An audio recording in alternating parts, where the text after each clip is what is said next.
Despite the problems or difficulties, the person keeps himself faithful to God. He goes through deep waters, deserts, and maintains his faith in God. It means that he is strong. He is strong because he maintains his belief in God even in the desert, even when going through deep waters. But this strength, this belief or perseverance, which is very important, when it's alone, it doesn't work out unless it's put into practice. And then comes the courage. God said to Joshua two things, two key words. All the words of God are key words, but there are two things that God speaks to him. He said three times two significative words. He said to Joshua, "Be strong and courageous." God repeated three times, "Be strong and courageous."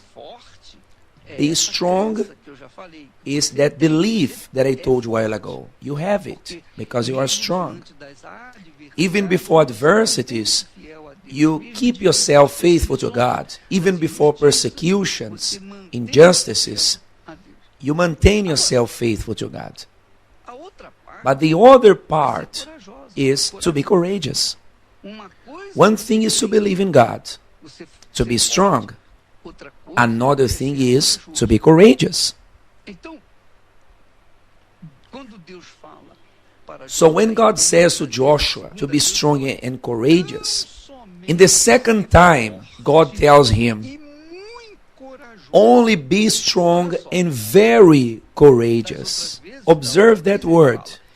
In the previous time, he said, be strong and of good courage. But at this time, he's saying, only be strong and very courageous.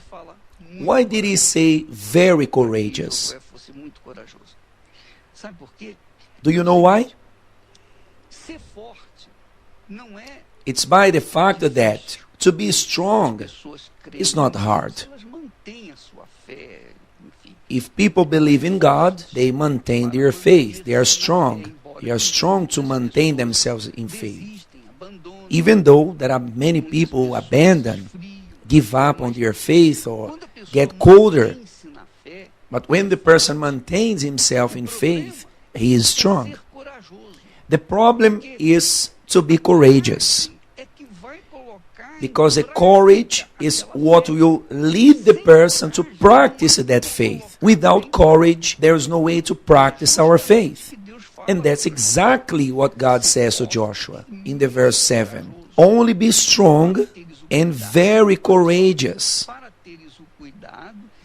that you may observe to do, which means to execute, to practice, according to all the law which Moses my servant commanded you.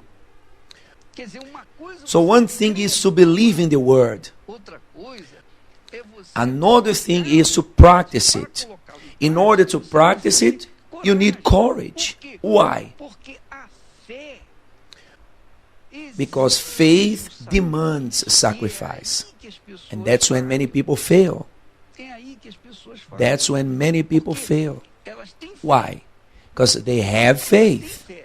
But in the time to practice that faith, which demands a sacrifice, it's hard for them because they don't want to let go of their will. They don't want to let go of their desires. They don't want to let go of what they possess, which God is asking. So Joshua needed to be strong, to maintain himself firm, strong on the word. He also needed to be courageous, to execute, to do, to be careful to do and execute and practice and materialize that faith. And that's very important. That's very important. Because one thing without the other will not work. Just having faith in God, it will not work. It's what the Apostle James said. You say that you have faith in God, but show me your faith, your works. Because with my works, I'm going to show my faith. And faith without works is dead. For as the body without the spirit is dead, so faith without works is also dead. Therefore, you see many believers falling away because they have no courage. They are strong because they maintain their faith. However, they don't have courage to put this faith or this disposition into practice. They have no courage to exercise it. And then it gets very hard. Normally, a person who believes in God,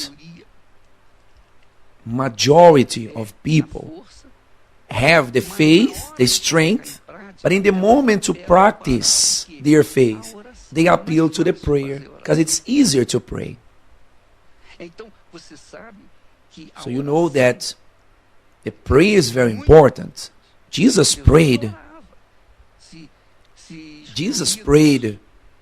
He would put himself aside in a calm place, alone, to pray. However, you will not get to take possession of God's promises just with prayers. That's it. Let's observe the example of Joshua.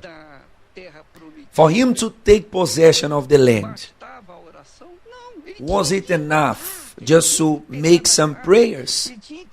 No, he had to fight. He had to take the weapons. He had to advance and go forward. And if he had been on the other side of the Jordan, praying, would he conquer the land? No, never.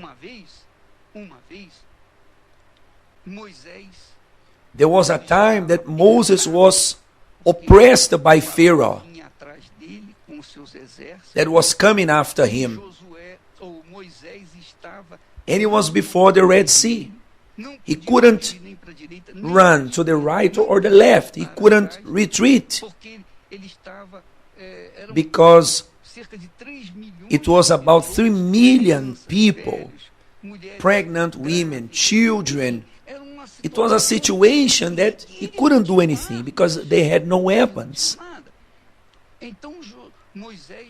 So Moses appealed to God and said, Lord, I don't know what to do because the Red Sea is right in front of me and Pharaoh is coming after me, wanting to kill me and kill the people. I can't run to the right or to the left.